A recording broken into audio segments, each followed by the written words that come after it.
Do you ever feel like you're just going through the motions at work? You have a stable job, the paycheck comes in on time, and on paper, everything looks great. But deep down, there's this nagging feeling that something is missing.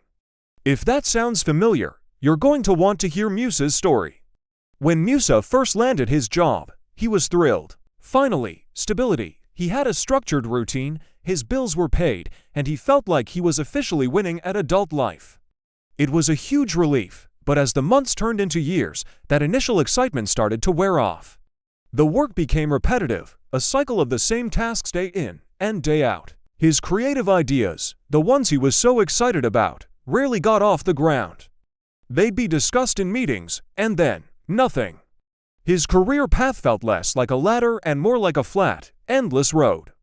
During quiet moments at his desk, staring at his computer screen, Musa started to question everything. He was showing up, he was doing the work, but he felt completely disconnected from it. The job paid the bills, but it didn't light a fire in him. It was a practical solution, not a passion. And that's a tough spot to be in, isn't it? The thought of leaving was terrifying. He had responsibilities, bills that wouldn't wait, and people who counted on him. The job was his safety net, but staying felt like slowly letting his motivation and spirit drain away. He felt trapped between a rock and a hard place. So what do you do when you can't just quit? Musa decided if he couldn't change his job, he would change himself.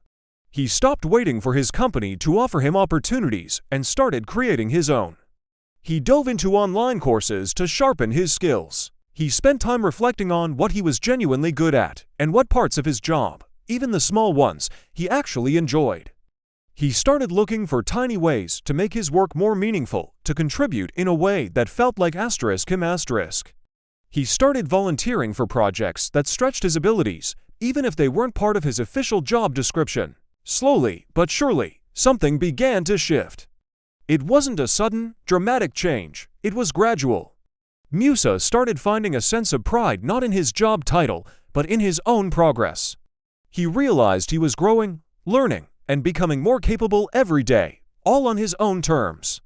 He was no longer just an employee, he was the architect of his own development. He started seeing his job not as a cage, but as a training ground. Musa's story teaches us a powerful lesson. We often think job satisfaction is this grand prize we find in the perfect company or with a massive salary. But maybe it's not something you find, but something you build. It's about finding purpose right where you are. It's about focusing on your personal growth, on the effort you put in, and on making your work meaningful to you. It's about finding satisfaction in the journey, not just the destination. So, if you're feeling stuck, remember Musa, you have the power to change your experience. Start small, learn a new skill, find one thing you can improve, connect with your colleagues on a deeper level. Redefine what success and satisfaction mean to you. It might not happen overnight, but by taking control of your own growth, you can find purpose and pride in any job. You've got this. Thanks for watching. If this story resonated with you, hit that like button and subscribe for more content to help you build a more meaningful life and career. See you in the next one.